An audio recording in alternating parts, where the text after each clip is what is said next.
Hello, everybody. Welcome to this week's coaching webinar. Of course, I am Tim Mai, and I don't see John Susi on yet today. I'm not sure. I haven't gotten a chance to talk to him to see if he'll be on today or not. But we'll get started right today. I understand it's Thanksgiving this week, and some of you guys might be getting ready for your Thanksgiving there. And I had my family and I went to Tyler School, and they had their Thanksgiving celebration there today, and so that was a lot of fun. And we're planning to go feed the homeless, volunteer to go feed the homeless on Thanksgiving Day there. So we're going to have a lot of fun, and then I'll be spending a lot of time with the family this week, so the extended family, I guess, this week. So I'm looking forward to that. I hope you guys too are looking forward to this Thanksgiving. And talking about Thanksgiving, I want to thank you for being a part of this program, being part of the Do Deals family, and for being here today as well. So, all right, today we're going to talk about how to find deals on the MLS. All right, we are in week 3 now, and so we're going to focus on the MLS today. And like I mentioned I mentioned throughout the training, the purpose of this of these weekly Tuesday training really is not for me to teach you more stuff. Yes, I'm going to teach you more stuff just to open up your mind more about what kind of deals are out there that you could be getting. However, I'm limiting my teaching down because I want you guys to ask more questions for me to answer them. And the more questions you can ask me, the better. Okay. And for you to catch the replay of this webinar, or also catch the interviews that we release each week from one of the master wholesalers there, just make sure you go to dodeals.com/FTFC replay. Okay, dodeals.com/FTFC replay, and you'll be able to access all of those replays and videos that are on the site for you. Got it? All right.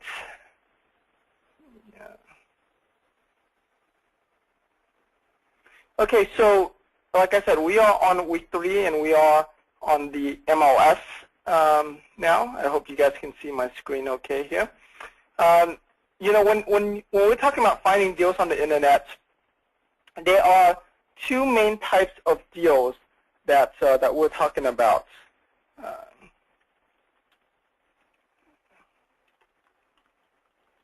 And one is foreclosure type deals, and foreclosures being your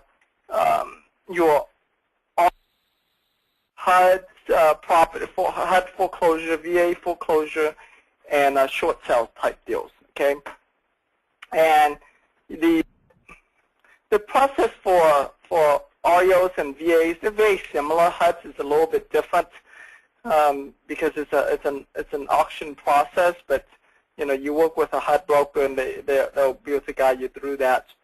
And the other types of deals that are out there are your normal deals that are not offered by the banks or by the government, but instead they're offered by the homeowners, such as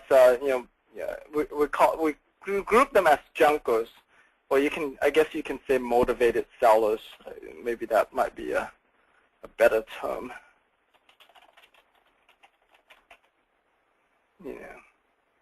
In that case, I'll move this down here. Where they're being offered by the homeowners themselves.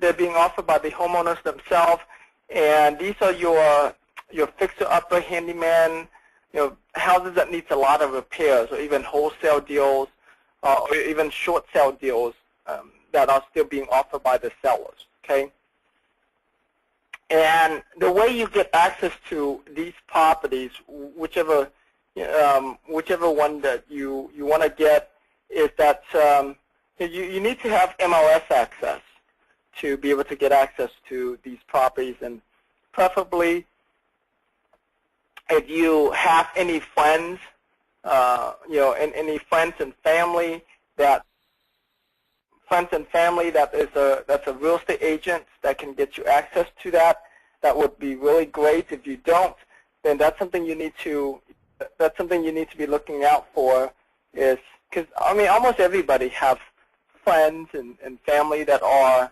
that are real estate agents in some way or another. If you just reach out and ask more people, because when the real estate market was booming, I mean a ton of people jump into real estate and get their license. And now that the market crashed, a lot of them are not doing anything with their license. It's still active, but they're just not doing anything with it.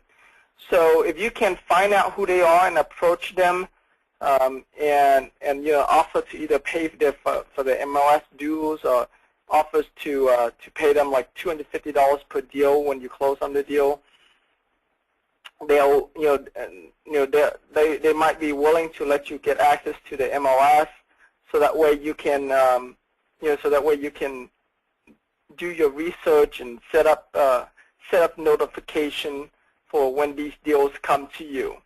Now, when you work on MLS deals, it's important that you, when you work on MLS deals, it's important that you, what is the word I'm looking for? It's important that you know that area really well. You know that neighborhood well. You know what the houses look like. You know how much, what the value of it is. It's important that you know your market, know your neighborhood, so that way you can set up notifications. For when these deals comes up. Okay. Now Scott mentioned about listingbook.com, and listingbook.com is not available in all areas, because they buy MLS data from certain MLSs, and so if they are in your area, you can check them out, but like I said, they're not available in all areas. Just if they are in yours, just check them out. Okay, and so the listing book is a resource that you can use as well to find these deals. It's not the same as having access to the MLS where you can run comps and do custom search and stuff like that, but it's one way closer to the MLS. Yes, you can say that. Okay, but having access to the MLS is very, very beneficial for you. Okay, and when you're searching for the MLS, you don't care whether it's REOs or VAs or HUDs or fixer-uppers. You don't care what type of deals. You can do the MLS for all types of deals. Now, if you want to specialize in just REOs, then of course you can do that too. Depending on your area, that might be plenty of deals for you to do. But you're certainly not. You certainly don't have to be stuck with just REOs. The benefit with dealing with banks with REOs is that the banks are pretty, I guess, emotionalist, less, where they don't have any emotion. It's all about the numbers. If the numbers work good for them, and they think you'll be able to close quickly for them, then they'll just sell it to you. But when you're dealing with motivated sellers, there's all kinds of stuff. The house, chances are the house might be occupied, and the house might be occupied, and there's more negotiation that has to go back and forth because the homeowner is another individual just like you, and they have more needs versus the banks. The banks doesn't care about those things, and so the best time to find deals, and depending on which type of deals you're looking for, okay, if it's an REO properties, if you build enough relationship with REO agents, if you build enough relationship with REO agents and they're willing to give you their pre-list properties, meaning these are properties before they list it on the MLS, okay? Pre-list properties are properties before they list it on the MLS. And and if they give you a shot at making an offer before they put on the MLS, that's great. That's called pre-list properties. It's pretty common. It's pretty it's pretty common for agents to have pre-list properties and offer it to you. And I mean, they might not offer to everybody. They might just offer to to their favorite clients or some of their top clients. So you got to get into the loop, get into the circle. This is why, like, I don't really recommend for people to start with MLS properties unless they have done the deal. So that way, it's easy for you to to use that track record and say, hey, look, here's a deal that I did. So they know that that you have done something, even if it's like a long time ago, but you've done something. Makes them more more likely and more wanting to that you're a serious buyer to work with you and get the properties to you before they list it on the MLS. Okay. And then just listed properties are properties that, like the name said, it just got on the market. And the sooner you can make them an offer when it gets on the market. So let's say if it gets on the market 8 a.m. today, you want to get an offer to them by noon that day. Right? The sooner you get the offer to them, the better. The more chances that you'll have at getting that deal done. Especially if it's a good deal. A lot of REOs and deals that are good.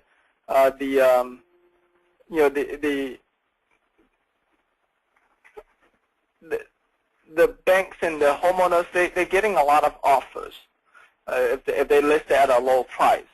And so it's important that you be really quick at this. And if you remember the video that you saw with I interviewed with Bruce Willett, and as you watch more videos and learn more from the wholesale masters, that that the reason why they're able to get a lot of these REOs is because they make their offers very, very quickly. Right? The minute they find out about that deal, the minute they notice that it's listed, within within 2 to 3 hours, they already have the offer in. And that speed, that quick to offer is how they are able to win over their competitors of getting these getting these properties under contract and getting the offers accepted. So extremely important for you for you to focus on properties that are recently listed and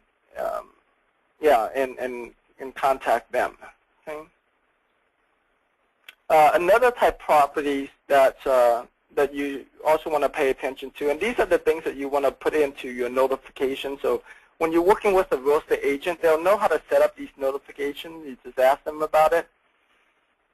But when a property gets under contract, the agent will show like contract pending, and so when that contract falls through, then the agent will put it back as active. So the minute that they change that status from from pending to active, that they just had a contract that fell through. So you want to put in your offer in again as soon as possible. Sometimes what we also even do, if we really like a property and for whatever reason someone else had already put in an offer or their offer got accepted and ours didn't, even though it's on pending, we'll contact that agent and we'll tell the agent, say, hey, look, I'm really interested in that property. If anything happened and the deal falls, don't go through, let us know and we'll submit our offer right away. So by doing that, we get deals that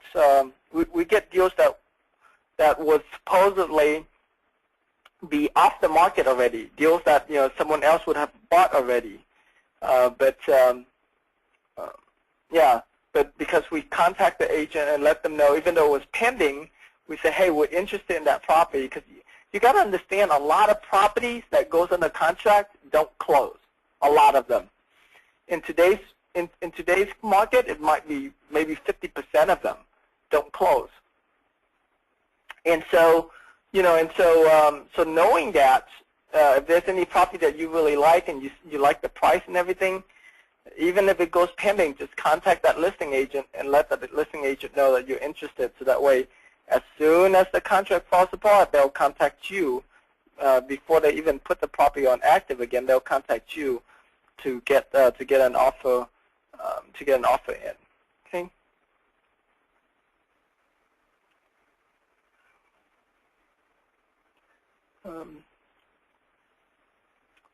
All right, and also too, once a listing gets older, like say 30 days old, and 30 days old, and it still hasn't sold yet, then you want to follow up and submit another offer, because if they haven't sold it in 30 days, chances are, they know that their price is a little bit high, and and so they'll be willing to deal more.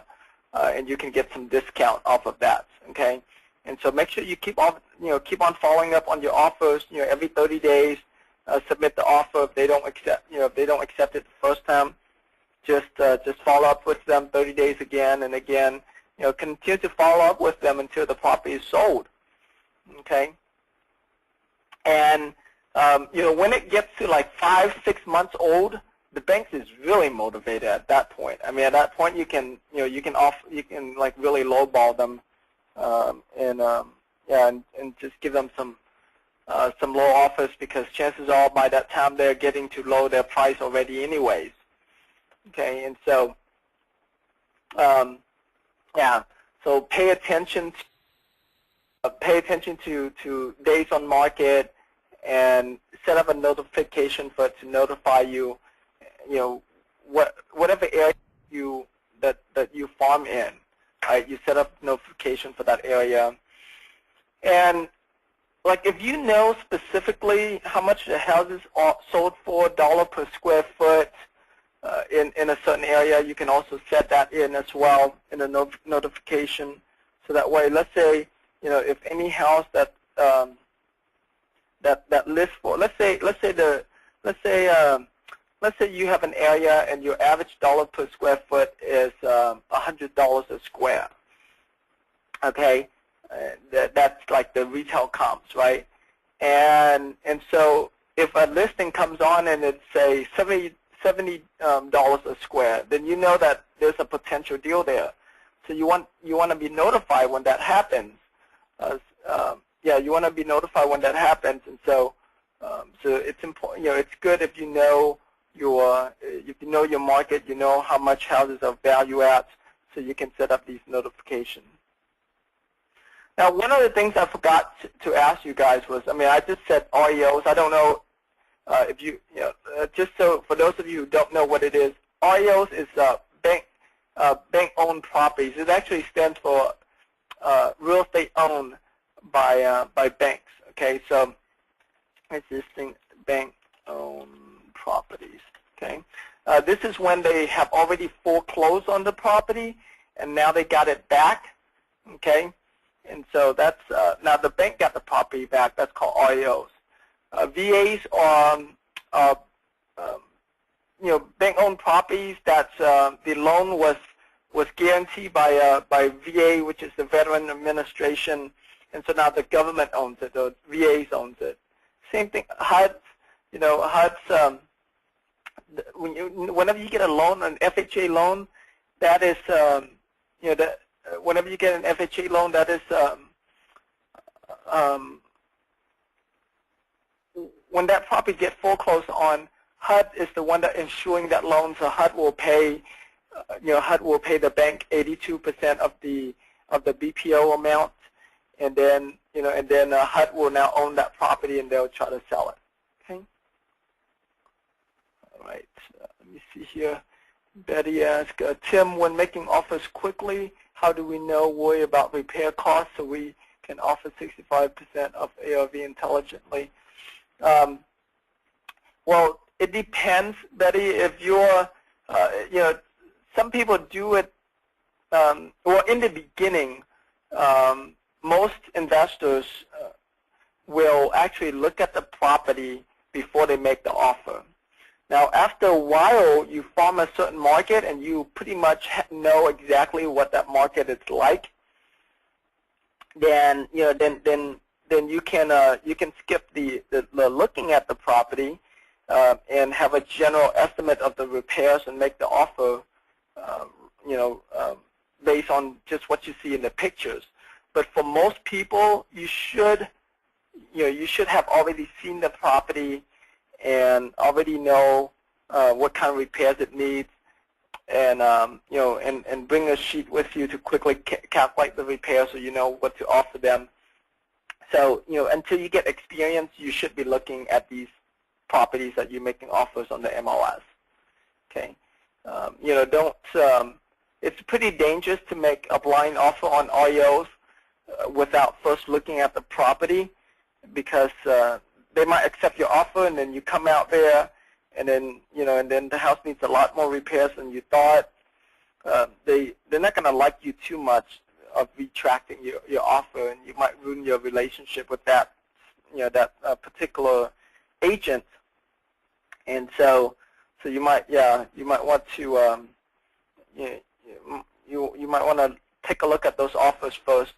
One of my friends, what he did when he first got started, so that way he doesn't jeopardize ruining his name when he makes these offers, is that he would ask a friend to let him use the friend's name to make offers.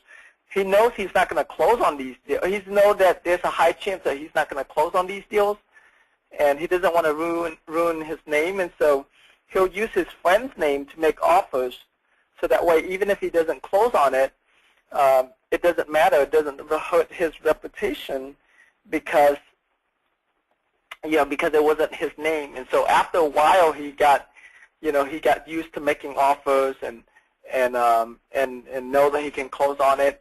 Then that's when he starts to use his real name. So you can use that as well.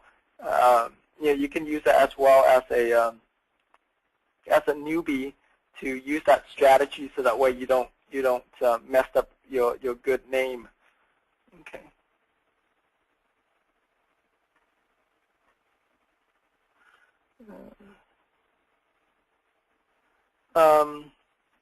Let's see here.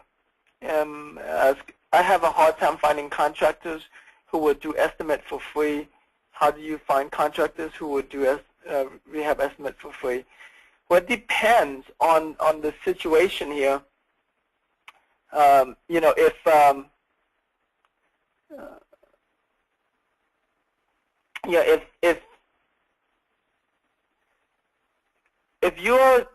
If you are just getting them do rehab estimate for free, and you're never going to use them, then most contractors will not do it.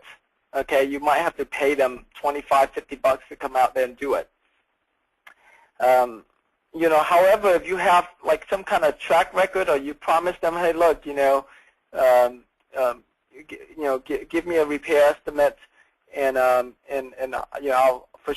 use you, then you got to give them some kind of confidence that you're gonna use them, right? Because they don't want to waste their time and drive out there and do it for free for you all the time, and then you don't close on any of these deals, and they'll never make their money, because the way they make their money is through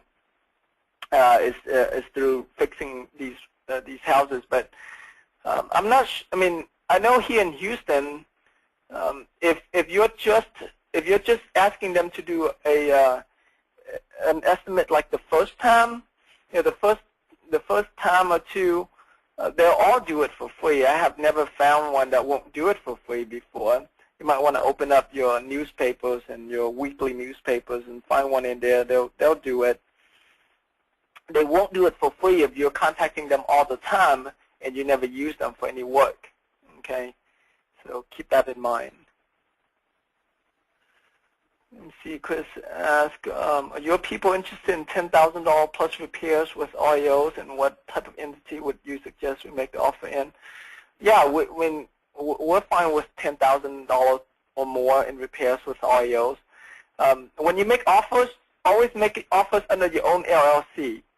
We're going to be invoicing you at the closing, but you can just make the offers under your own company's name or however you're doing business right now. Okay. All right, so let's talk about the different agents out there. So, yeah, you want to find active REO listing agents. These are agents that are actively and currently have REO listings, and you want to contact them. And you want to let them know that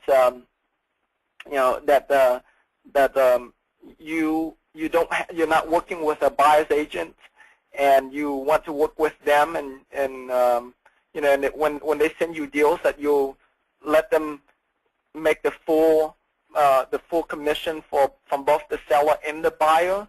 All right, so instead of making the normal 3%, now they could be making 6% because they're representing both sides. Okay, and this is something I learned from Frank Mills, one of the master wholesalers. He said that in some cases, if the deal is really good, he'll tell the agent that he would even be willing to let them triple dip on the deal, meaning when they sell it to him, they'll make a commission from the bank, right? They'll make a commission from him as the buyer, and then when he turns around and resell it, he'll let them list it on the MLS again and resell it and make a commission again. So they end up making commission 3 times out of that one transaction. And he said that, of course, I mean, the deal has to support it. It has to support him selling it, wholesaling it, and make a good profit split and still be able to pay the agent out. But he said that whenever he does that, the agents just love him for it, and even if his offer is not the best offer, the agent would push the asset manager at the bank to accept his offer over other offers. Is because he's willing to let them, let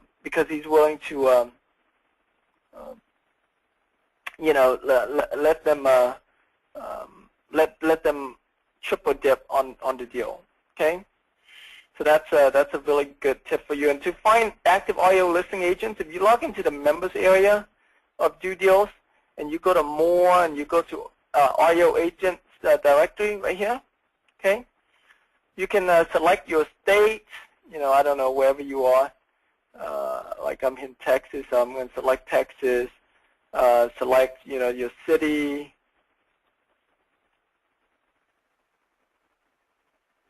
And then you can also have it sort by date, meaning the most recent, like they have an REO listing recently, or the number of leads, meaning how many leads like if you select submit number of leads, then that means that the ones with the most leads is going to go first, is going to return first. So you know that they're one of the bigger. I guess they're among your biggest REO listing agents in your area, so you can contact them and you can have the name, the email, the phone number, so you can contact them and build a relationship with them. Okay.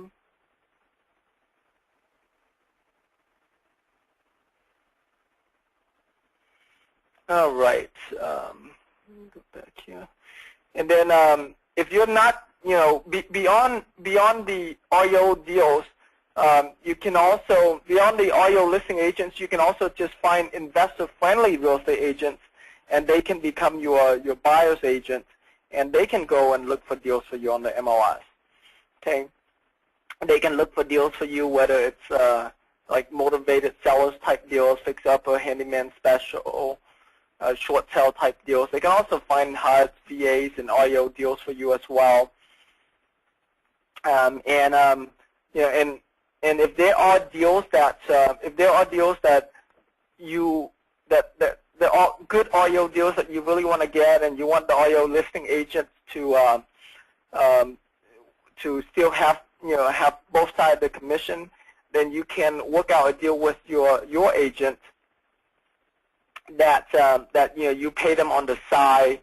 Like go ahead and let the REO listing agents get both sides of the commission, and you pay the agent say $1,000 to make the offers for you on the side. So you can also do that, so that way you still get the benefit of getting your offer accepted, because you're letting the REO listing agents get double dip on the deal, get both sides of the commission, and you still can have an agent working on your side to constantly finding you deals and making offers for you.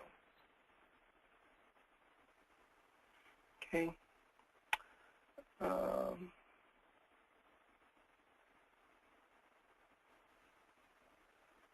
Let me see here. Jamie asked, if deal doesn't fit 66% formula, do we look elsewhere or continue to find other ways to make this deal? You can make them offers.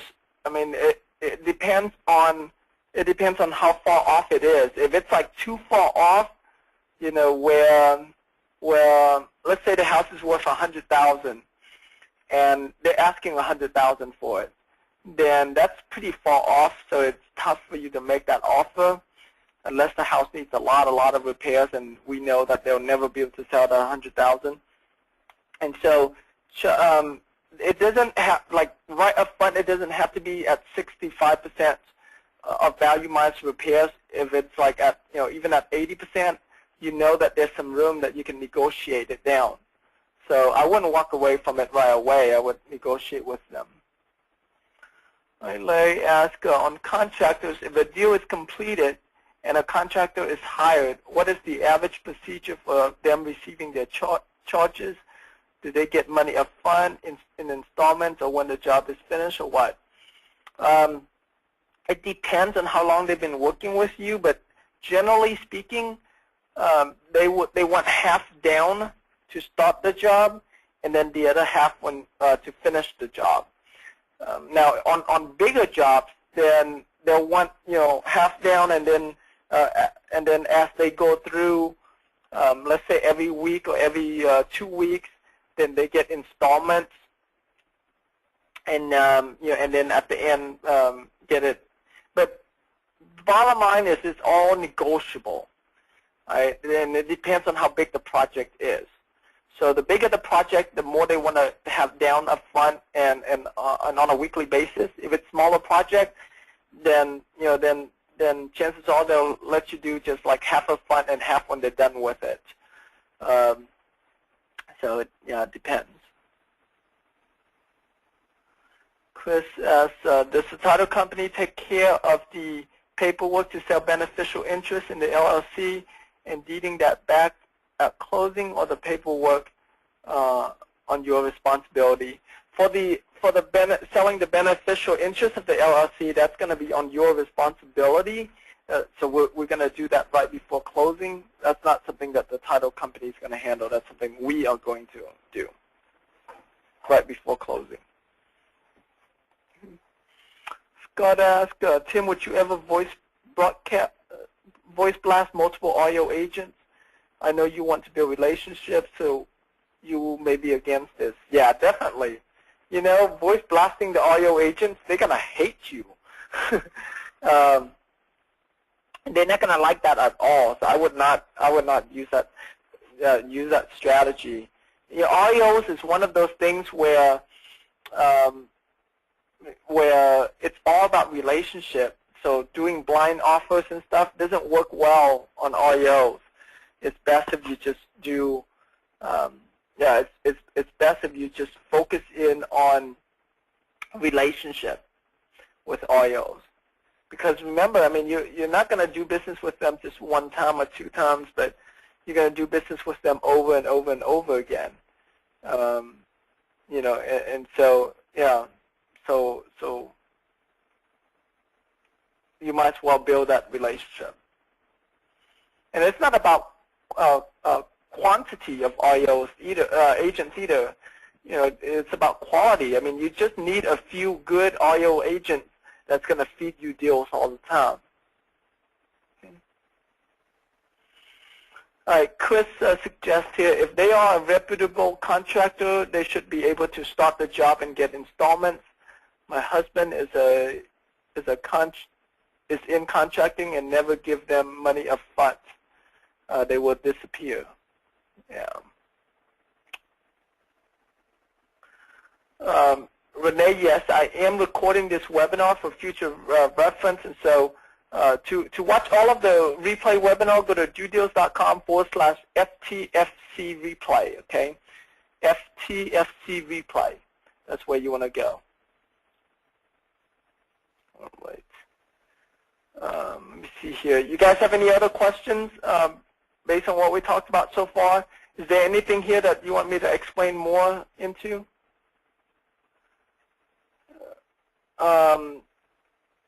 Are you picking the title companies for closing, or are we choosing them? You can choose them, Chris. Yeah, just find a friendly, investor-friendly title company. But yeah, you get to choose them. We don't care, because whatever title company it is, we'll just let us know, and we send an invoice to them for our part. So hey Tim. Hey, what's up? Hey, I just wanted to comment there on if we're doing REO deals, a lot of times the banks are going to require you to use their title company. Right. Yeah. So it depends on depends on the type of deals we're talking about. But yeah, on REO deals, the banks will want to use their own title company. There are, a lot of time the bank's title company also is out of town from wherever the property is, and in a lot of cases they'll let you use your title company sort of as a bridge, kind of like a courtesy closing. So you can close your part at the title company, and then your title company will send the paperwork to the bank's title company, and so you can do it that way as well. Okay. Let me see here.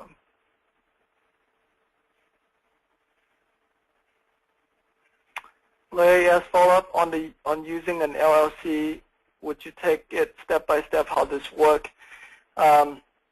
Well, I'm not going to go through the detail of how to sell the LLC, but basically the way it works is that when you make an offer to the bank, instead of making an offer under your name or a company's name that you use for a long time, like you just set up a new company, a new LLC, that that you're going to be using just for this purpose, and then you make an offer under that LLC's name. And so when the offer get accepted, the title company is going to have that LLC, and then when you go and sell your LLC, what's going to happen is it happens right before closing. So let's say let's say in an hour from now it's closing. So you meet up with the buyer at the title company, and you have you as the owner, as the managing member of the LLC, is going to sell off your ownership over to that buyer before closing, and then the buyer pays you your parts, and then and then the buyer is going to come into closing, and you just introduce the buyer as, here's one of my associates. He's going to be the one that's going to be signing off all of the paperwork for the company, and that's it. That's how the buyer comes into closing. And when that time comes that you need that, we are going to have the paperwork for you guys to be able to do that. It's pretty easy. An LLC, depending on your state, right? You set it up with your state.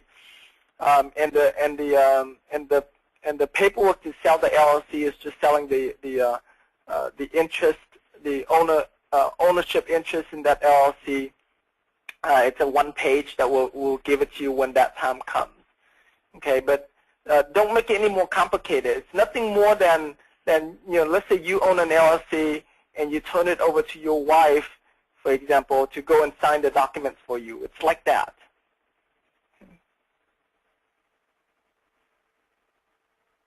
Let me see here.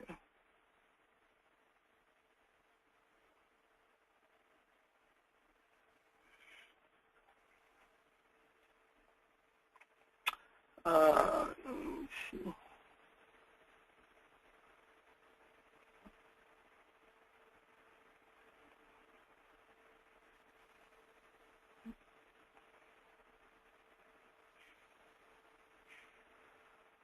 All right, let me see here. Scott asked, unable to open mind map in the replay area. Make sure you download this software called Xmind. Xmind.net is their website.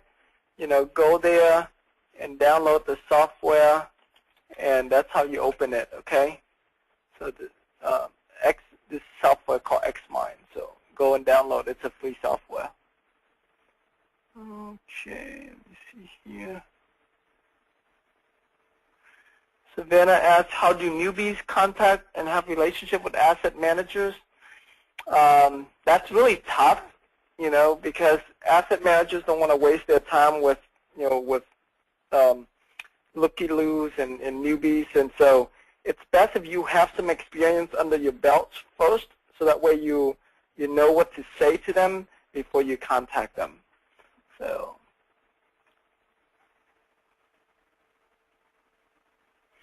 in the beginning, just deal with the real estate agents, because you really don't need to contact asset managers unless you start getting into bulk deals. You're trying to buy more than one properties, but if you're a newbie, just start with buying one single properties and start with that.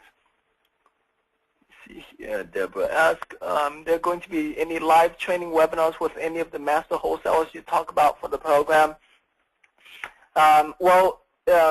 What we're going to do, you're going to, you go through and watch all of their training videos first, and then, and then if there's any one of them that you guys vote that you want to be on, then I'll ask them to be on live to talk to us. But I mean, the interview that I did with them, that John and I did with them, was like an hour and a half to 2 hours, and we pretty much extracted everything out of them. So I'm not sure if they get on a live call that we'll be able to extract anything more out of them. I'd say, if anything, listen to the replay of the interview that we did, and if you have any specific questions, maybe jot them down and send them in, and if we can't answer them, maybe we can go back to them and ask them what they would do. Right. Yeah. That's actually, yeah, that might be a better idea. So yeah, make sure as you watch them, make sure you write down any questions that you might have. But I mean, we went through and we asked them, gosh, each one of them, we asked them like 50, 60 questions or something, everything about their business. And so I'm not sure if you're going to have any more questions from that, beyond that.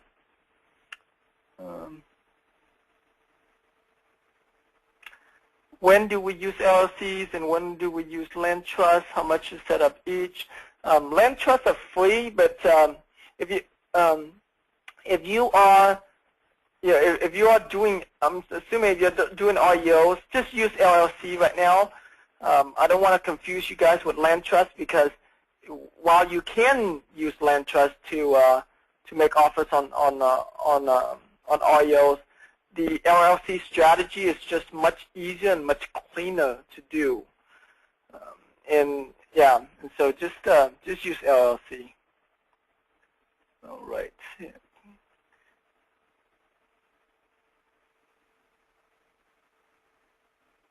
All right. Let me see here.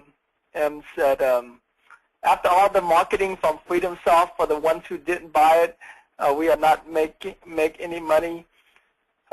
you know, FreedomSoft is an awesome tool, but I mean, it's not, you know, it's not going to, you know, it's a software system that will help you better, you know, systemize and automate your business, and it's not something that you must have to be able to do it. You know, when I first got started in real estate investing, I didn't have any kind of software. It took me 2 years before I bought my website, you know, my first website. And so for the first 2 years, I didn't even have a website. I just did it, you know, just out there having people calling me directly.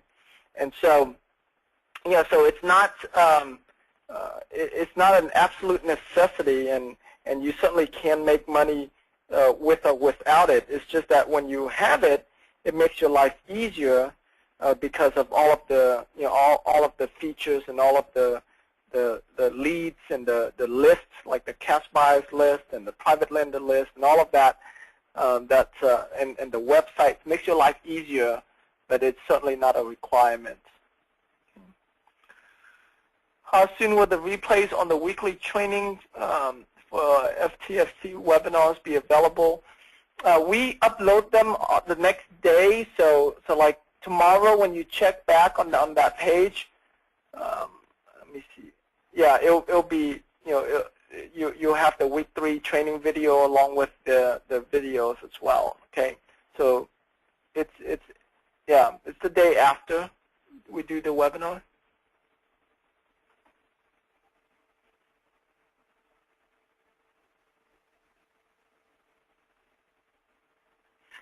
Gil said, I downloaded the software but was still not able to download the mind map. I'm not sure why not. You can contact my support staff and see if they can help you with that. Okay, but I don't know why you wouldn't be able to open it. So just contact support@dodeals.com and they'll be able to help you. The mind map is this thing that I'm showing you right here. So if you want to see this, then this is what you're downloading. But if this is not something you care to see, because you're already seeing it on the video, then you don't have to download the mind map.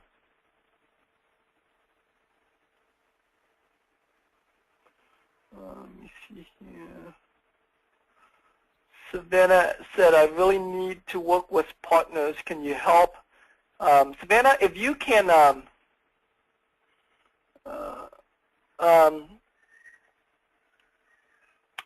if you can contact our support and and let us know what area you're in, then we'll see if we can find another student in your area that perhaps you can partner up with, so you can do it together if that's what you're looking for.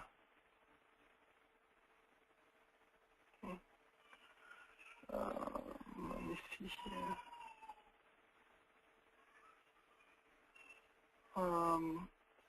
Ron said Oscar did not give his contact information. Are we supposed to get that from each expert? You are. I thought he did. I thought it was on the interview, but I will check it again, and yeah, and if not, I'll send it out to you guys. But it should be on the interview. I think all of them gave it to us on the interview. So they gave what, Tim? Oscar's contact information, Oscar Belenga. Let's see. I remember he did, but yeah. I'll check the video, Ron, and if it's not there, then we'll put it up on the replay page for you guys.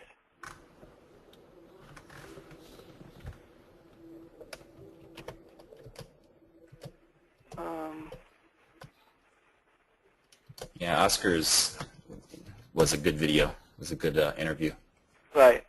Down to earth, very relatable, I think, for a lot of people. Right. Okay, let me see here. Savannah said, John, can I send you deals for you to critique in Dallas? Just send them through Sorry, John, say it again because I switched you over as an organizer so you can see the questions. Okay, thank you. Yeah, I would say just send them through to Amy if you're just the regular way that you would submit them for the JV deals. Just go ahead and send them in, and Amy passes them along to me, so I'll be able to see them, and then I can provide you any feedback. All right, that's good. Okay. Deborah asks, where do I find this video training for the Master Wholesale? Go to this link right here. Go to www.dodeals.com/FTFC replay. dodeals.com/FTFC replay. Tim, does everybody have the contact information that they need to send in the deals for? Well, just in case they don't, let me open that for them. All right. To send in the deal, just send to email to amy@dodeals.com. So any deal you have, just send it to amy@dodeals.com. Okay.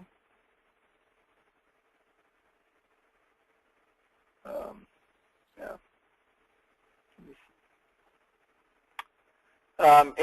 Yeah, you know, on the first two videos, we went through in great lengths about the deal submission process.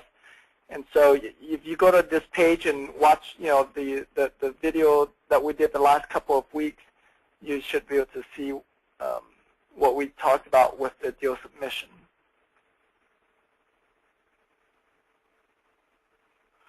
Let me see here. Tim, I bought Freedom Soft through your link. When do we get the bonuses you offered? Ron, my staff is going to send you an email and also contact you to let you know about how to access the bonuses. And thank you for ordering it through my link. I appreciate that. Let me see here.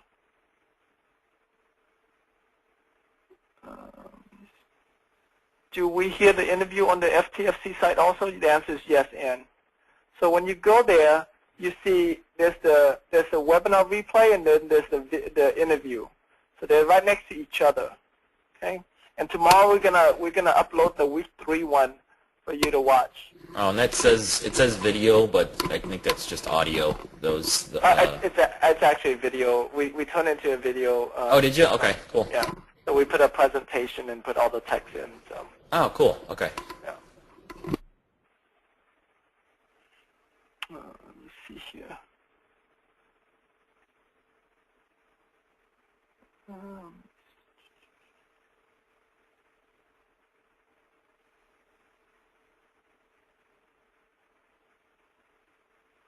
Betty said, I want to look for bulk REOs. Where do I start? If you want to get into bulk REOs, I guess the easiest place to start would be, would be just go out on the different, go out like on Facebook, different websites out there on the internet that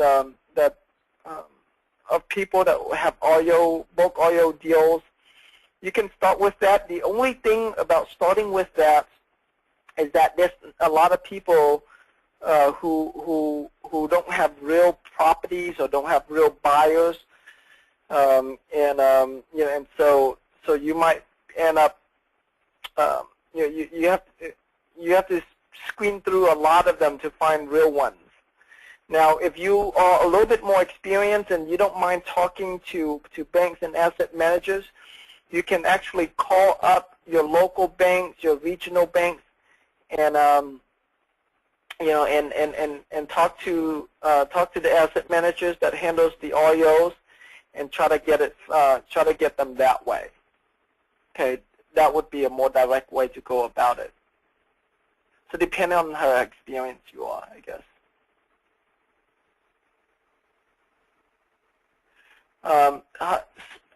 The way you spell Amy, it's AIMEE @dodeals.com. AIMEE @dodeals.com. does the rehab estimate has to be in some kind of format form, or can you clarify some more on how you want them? It doesn't have to be any kind of format. Just give us a list of repairs and the repair estimates. That would be fine. If you want to use the rehab estimator to guide you, that will be good as well. So like you can use this format. That would be pretty clear for both of us. So. Yeah, and that's how I've been receiving it from some people, is that instant rehab estimator, and that's good to do it that way. And then if you have a way to either print the page to PDF or even just take a couple of screenshots of the page and put it in a Word document, something like that. Yeah, if you put in, when you fill out this form and you put in your email address here, it will email you. It will email this to you directly. So then. Oh, that's right. In a PNG format or something like that. Right. So make sure y'all do that. Yeah, that's the best way, if you can just fill that out. And make sure you fill out everything. I've seen some come through where just comparing the pictures that I saw to what was estimated in the repairs, there were some things missing. So just try to kind of go through it line by line and try to get everything in there. Okay. Let me see here.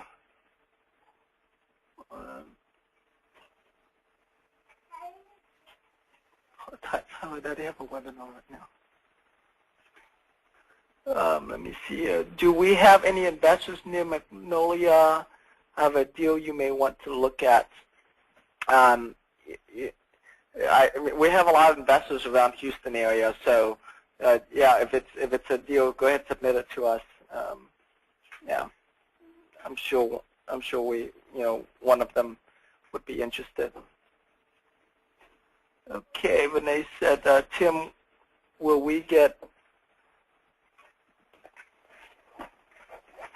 a reply of decline or acceptance for the bulk REO submission within so many days?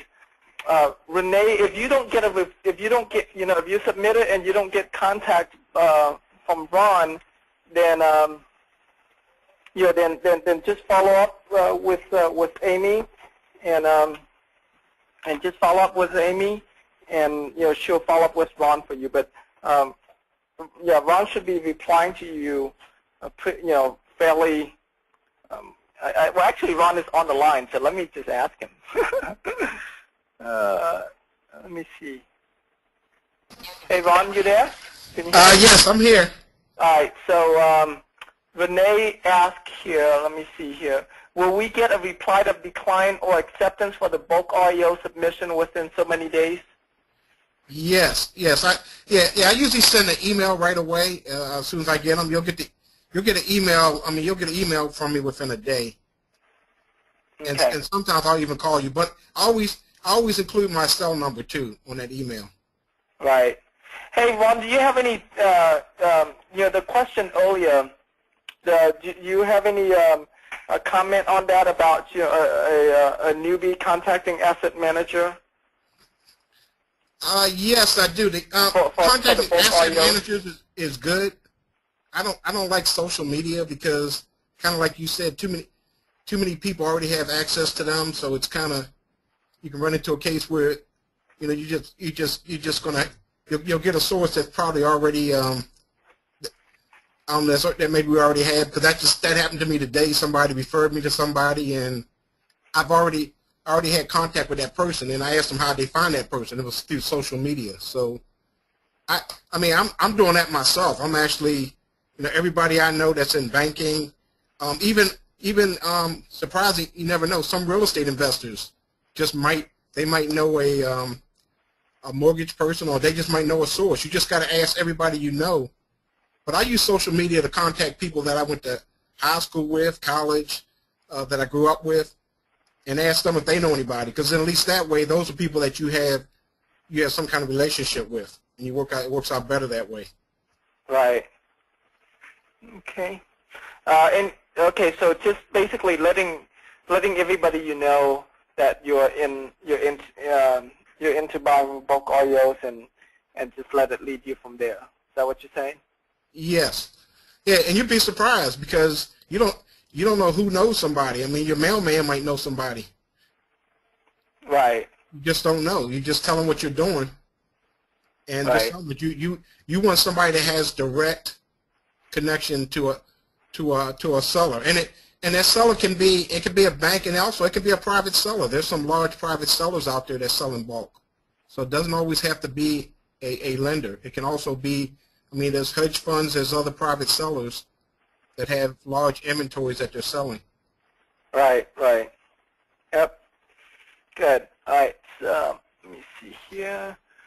Have you heard of Susan Lyon with bulk oils? The answer is yes, Savannah. I know her. She's actually a friend of mine.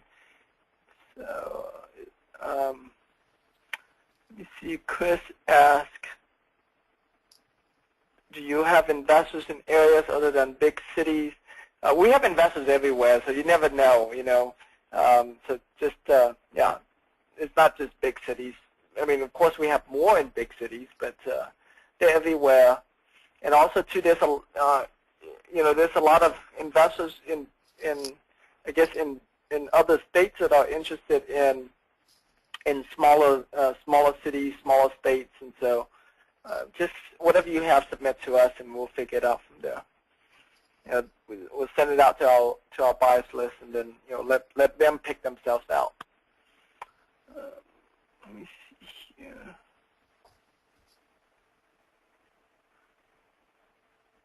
What is the best way to get in touch with other wholesalers in the JV program? The best way is to use the forum, and then try to get in touch with people from there. So click on the Genius Network forum here, and yeah, and then this chat with others in this joint venture mastermind, and that's probably the best way to do that. Okay.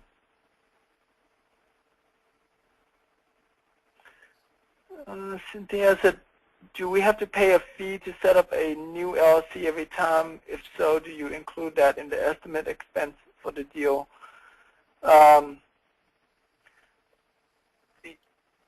Each time you have an LLC, you set up an LLC, you do have to pay a fee for that. And depending on your, depending on your state, that could be anywhere from $50 to $300. And so, but if you're not doing REOs, don't even worry about the LLC stuff we were talking about. All right, the LLC is only if you're gonna do REOs and you want to sell the LLC as a way to wholesale the deal, then do that.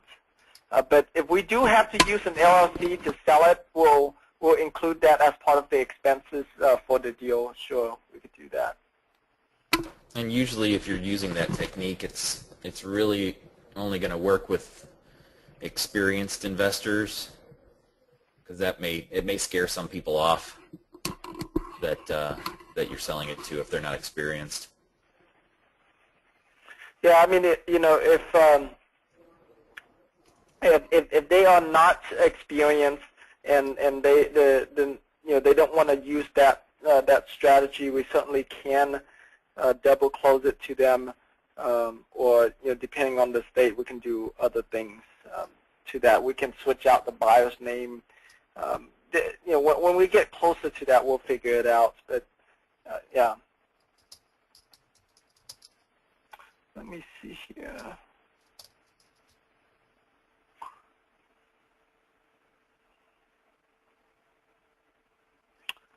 Chris said, I understood that an NCND had to be signed first for bulk REO, which I did not receive. Is that not true, or do we just have the asset managers contact Ron? Well, if you have a lead on the bulk REO, just let us know on the lead, and then Ron will contact you, and then get the necessary NCND signed from there. But yeah, it depends on the situation and your it depends on, I guess, how you are involved in that deal. But yeah, and then like I said, just forward that lead, and then Ron will contact you and go from there. Let me see, John or Tim, you can't find comps on units, right? Because it depends on the rent cap or cap rate, right? I guess you're talking about like multifamily units. Yeah, if so, then yes. Okay. Let me see, I'm in Massachusetts. Cost for LLC is $500. I see. It's pretty expensive. Let me see here. Savannah asks, what should newbies use to protect themselves if they don't use LLC? Well, if it's your first deal, I mean, you certainly can just do it under your personal name. It's not a big deal. And so just start with that. And then after you do your first deal, then you can, yeah, you can get corporation name. You can add in your corporation and all of that other good stuff. So to start out, you can just use your name. Makes it easy. Larry ask,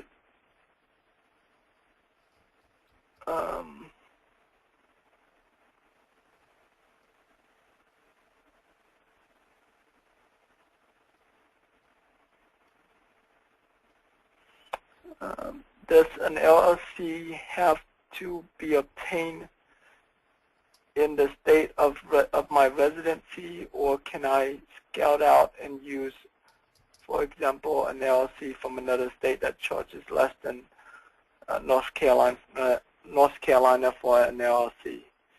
Oh, I don't know. I don't know the answer to that. I don't think it matters where your LLC is.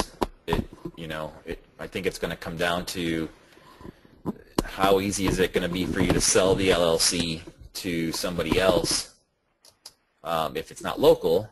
Now, me personally, I don't use my LLCs are out of a different state that I use for my regular real estate business. Right. But if I were to try to sell that, somebody else may not want to buy an out-of-state LLC. Right, that's true.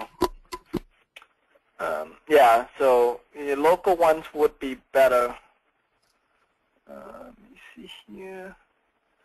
For the contact information of the guys that we interview, let me see here. When you watch the video, let me go back. When you watch the video, it's they give it out their contact information toward the end of the interview, and so as you watch them, pay attention to that. But like toward the end, like the last 5 to 10 minutes or so, they'll tell you all of their contact information, their website, the email address, the phone number. So pay attention to those.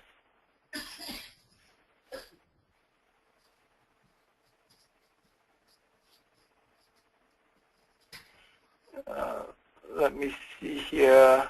Ann said, have him call me and I can tell him how he can get an LLC much, much cheaper. Okay. Like an out-of-state LLC, Ann, or in any state? Let me, all right, so you guys have any other questions? Any state. Really? How do you, can I unmute you and you can tell us how we can get LLC much cheaper in any state? Let me see here. Ann, is your mic working? Hello? Ann, can you hear me? I unmuted you, but maybe you can't. No, okay. Can you call in? Can you switch over to telephone mode and call in? And share with us, share with all of us how we can get LLC for much cheaper.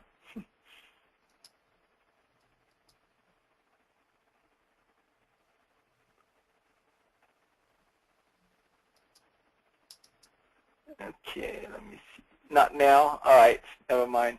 All right, well then prepare for next week, okay?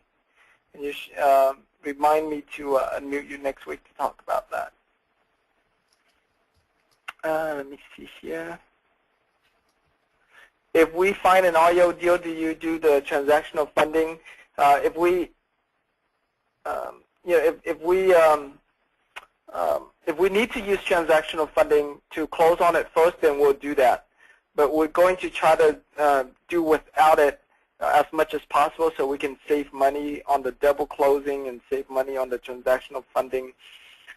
So you know, our first attempt is going to try to sell the LLC, yeah, if for whatever reason that doesn't work, then we'll figure something else out. But that you know, that would be the first thing.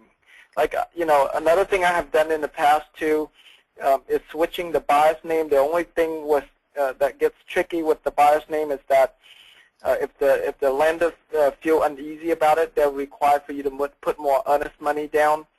So when that's the case, you have to go to your buyer and tell them, hey, I need another $3,000 earnest money.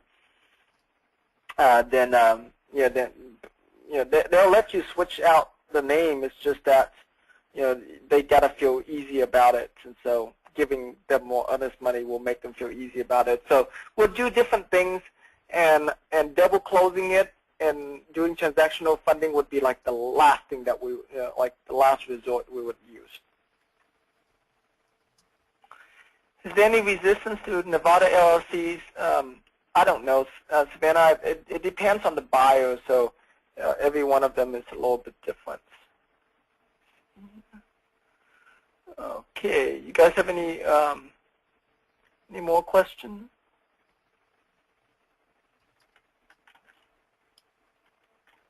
Let's see here, where is? Let me see.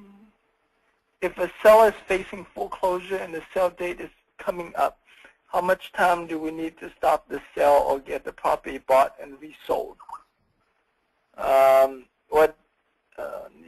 Well, first thing, if the foreclosure is coming up, we always postpone that foreclosure. So we'll send our contract to the bank and postpone it. That gives us more time to market the property to sell them. So that's the first thing we would do, and we would postpone it for as many times as we can, to keep on working at it. Okay. Let me see here. Chris asks, is there not a comment you can make on the contract that you have the right to change the title the property is taken in? Yeah, you can put, title,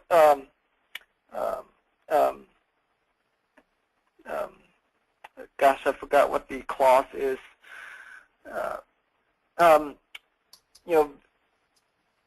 Vested to be determined at closing. You can do that, and the agent will follow up with you when it gets closer to the closing and ask, okay, well, what company's name do you want to put it in?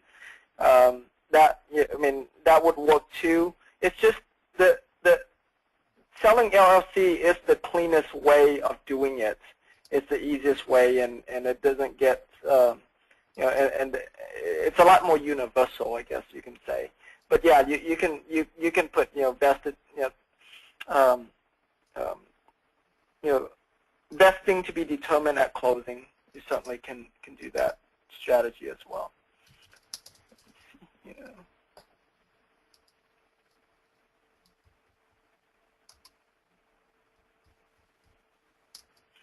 All right, for those of you who want to learn how to get an LLC much cheaper, you can call Ann. Ann gave me the permission to give you guys the phone number here. It's 541-229-2333. 541-229-2333.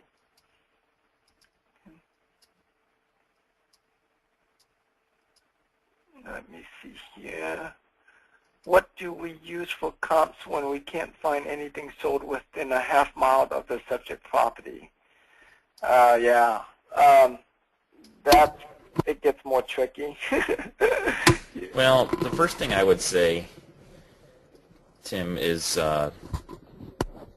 expand your search to 3/4 of a mile at first and see if you find anything, and maybe go back 9 months instead of 6 months. But just to give yourself a feeling if there's anything. Right now is a really interesting period of time because we're just outside of the 6 month. We're just at the end of the. Oh gosh, I guess I'm speaking for Texas. Well, no, I'm not. The first time home buyer credit right, ended in June. Right. And that has really affected the perception of comps, because there's a lot more people that actually bought houses because they were getting that first-time homebuyer tax credit. And so when we look at those, you may see some houses sold in April, May, June, and then nothing since then. And a lot of times we have to take that into consideration. That's one of the big reasons that they sold, is because basically the people were getting essentially an 8% discount on the property. So I would expand my search out a little bit more than a half mile. Try not to cross over any major highways or thoroughfares or anything like that. And maybe go back a little bit past 6 months. But really, it's just to get an idea. Preferably, we would like our comps to be within a half mile, sold within 6 months. And the other thing is we would like to have at least 3 good comps, preferably. It's just having one sold property in the neighborhood is not justifiable enough to be used as as just one comp. So we'd like to see more than one. We like to see at least 3 usually. All right. Okay, let me see here.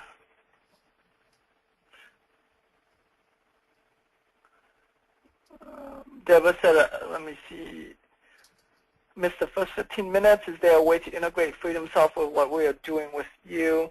Fast Track Buy program. Well, there's really nothing to integrate, because FreedomSoft, you're going to use it to manage all of your leads and your website and all of that. And so, once you have a property, you send it over to us, unless you use the syndication wizard tool there, and you have a flyer set up already, and you want to just send us the link to the property so we can use that to market the property, then that's the only kind of integration that would happen. But we just need the property, so yeah, just get that to us, and that'd be good enough.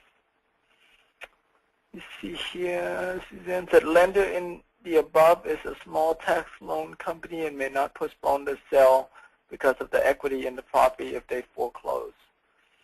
Okay. Lender in the above is a small tax loan company. Oh, so it's a tax loan, not a mortgage loan? Yeah, I mean, it depends on the situation, Suzanne, and how good of a deal it is, how much discount we're getting. Let's say, I'll give you an example. There was a property that I bought the property within 6 hours from the time the wholesaler brought it to me. And because the house was going up for foreclosure, and I wasn't able to postpone it, and so I bought it within 6 hours, and I bought it subject to, and the reason why I did that, because the property had a lot of equity in it, and so it was worth me taking that risk. And so if this foreclosure deal you're talking about has a lot of equity, and we're able to get it really cheap, then we might be able to close on it, or we might be able to wholesale it very quickly because it has a lot of equity. So it depends.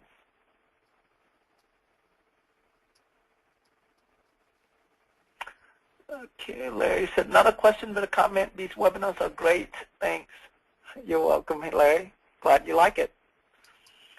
All right, let me see here. Greg said, I have multiple partnerships selling bulk oils and notes can I submit the properties I received from them to you without having them in a contract? Yes, on the bulk audio and notes, yes. Jason said, in Cleveland market, it is very hard to find comps like sold within 3/4 or even half mile. What do you do? What do you suggest we use? If there's no, I mean, there are neighborhoods, especially the cheaper neighborhoods where there's just no comps. Then we're just gonna have to guess it really, and find out what the banks are selling their properties for, and so that could be also a good, like I'll give you an example. Even here in Houston, in the low-income neighborhood, a lot of times you just can't find any retail comps because there's nothing but REO comps. And so what we do is we take a look at how much the bank-owned properties have sold for, and a lot of these bank-owned needs a lot of work, and so whatever they can sell it for, we use that as our as-is value of how much we think we can sell it for.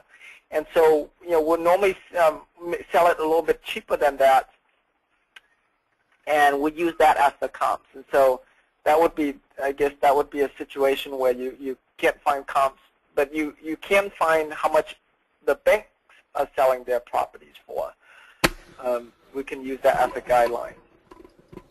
And Tim, I would also make sure you're using the Due Deals home evaluator, and make sure that nothing's coming up there, and that, and if you're not already partnering with a realtor that can run comps for you, those are the two best things that you can do right now if you don't have any access yourself. Right. I think Chris is talking about just like there's just no sold. I think even if you have MLS, he's just saying there's no sold. Sure. That could be the case. That's the case. I mean, that can be the case anywhere.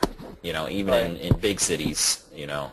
That can definitely be. But yeah, there's areas that are all rentals, and they're all non-owner occupied, or they're owner finance houses, and so yeah, you're not gonna really see any sold comps through the regular means that everybody else is looking. So, but think about it this way, okay? We're going to be selling these properties wholesale to another investor, okay? When you're selling wholesale, you're typically selling to another investor, not a homeowner, and we need to be able to justify to that other investor to say, listen, you're getting a good deal here. You're getting a discount based on what the properties in this neighborhood sell for, okay, including the work required. But just think about it. If somebody's trying to sell you something and they're saying, well, you're going to get a good deal on this, you're going to get a 30% discount, you're going to say 30% discount compared to what? So just keep that in mind, that we need to be able to justify that we're selling these at a discount. And if you're saying that it's worth $50,000 after repaired, and how can we justify that? So sometimes we may need to find out what houses rent for in the area, because it could be an area where they're just rentals, and that can help be an indicator. The other thing is look up tax values of all the properties in the neighborhood and see what the tax values are, and compare that to any properties that you can see that have sold. Right. You should be able to get the tax values from usually from the Due Deals home evaluator. Right. Okay, let me see here. Let me see. Savannah, I don't understand your question about how do we go about using them. Using what, Savannah? Let me see. The person that was giving out the low-cost LLC, that was Ann. Her phone number was 541-229-2333. Okay. Jason said, when evaluating comps, should the year built be taken into consideration, plus or minus 10 years? Yes, that definitely should be put into consideration. I normally do plus or plus or minus 5 years. And but I mean, it depends on how old it is. The older it is, the less relevant it becomes. So what you can do, if it's, let's say it was, I mean, if it's new, for example, let's say it was built in, in 2010, right? Then comps that are like built in the 1999. No, in the 90s or the 80s would not be relevant, but comps that were built in, in 2000 would be more relevant. And so it depends. But typically, I do a plus or minus 5 years. But like for properties, let's say a property was built in the 70s, then you can use comps that were built anywhere from the 60s to the 80s, and you'll be okay. So it depends on how new or how old it is that the plus or minus varies. Let me see here. Just want to make sure all I need to do is send you a deal. Is a flex option. The comps and the pictures don't need to send the original contract, right? That is correct. If you're dealing with a wholesaler. If you're dealing directly with a homeowner, then do send us the contract. All right. Larry said comps. Good question. Have a house under contract in a large subdivision. Half the subdivision is plus or minus 250,000. Second half the subdivision is new and are 300,000 to 350,000. No houses have been recently sold, purchased in the high end of the subdivision. All comps are in relation to the lower end properties in the same subdivision. How do I handle this situation? Okay. Well, what is your property in the high end of the subdivision, or is your property in the low end? Normally, in a subdivision, you have sections. So in any large subdivisions, you have sections. So the best comps is the ones that are in the section that your property is in. Because there could be a phase 1 and a phase 2. Right. Where phase 2, the properties, the houses are kind of at a different level. They've got more upgrades, standard, things like that. Right. Yeah, I mean, and so depending, so pay attention to the section, and use that.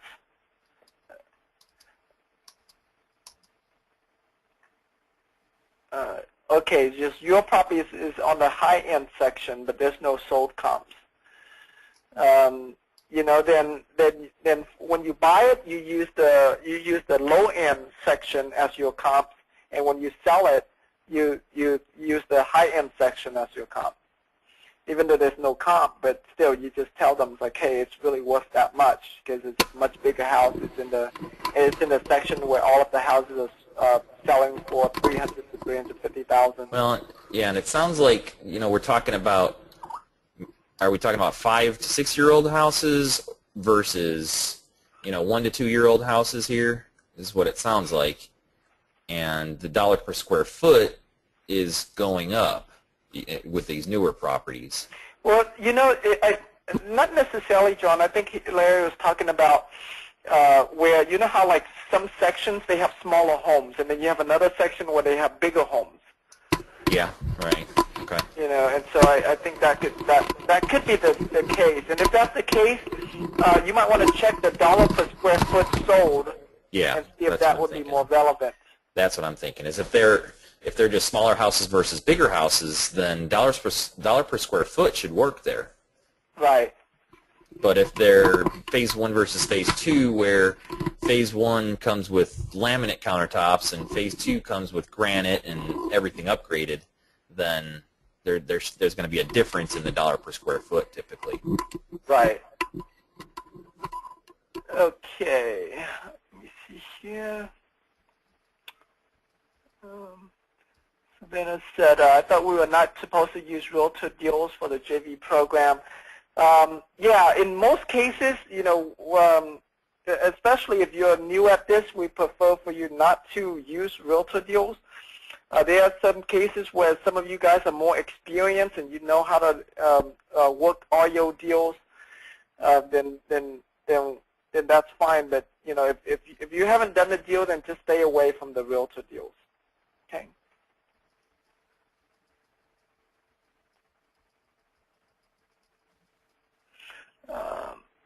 Okay, let me see here.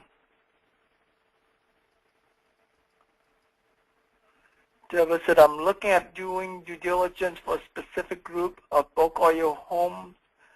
Do I need to get comps for each home separately? No, you don't. Normally, they'll give you the BPO. They'll give you the BPO number value, and you just got to find out when that BPO was done. So, okay. Let me see. Greg asked, can I submit commercial properties or only single-family homes?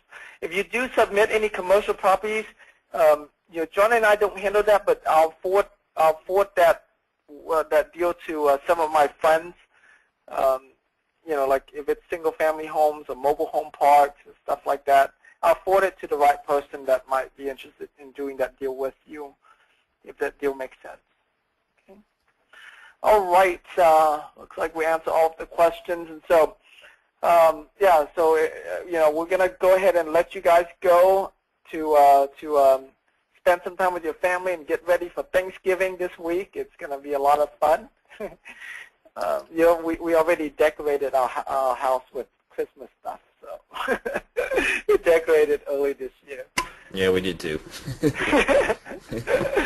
It's awesome. All right, well, thank you so much, guys, for being on this webinar. You know, go here for the replay. We'll have this replay up tomorrow, as well as the third interview up tomorrow as well. So go to dudeals.com/FTFC replay. And thanks, John, for being on, and thanks, Ron, for being on. I appreciate you guys, too. Okay, thanks, Tim. Happy Thanksgiving, everyone. Happy Thanksgiving, everybody. Bye.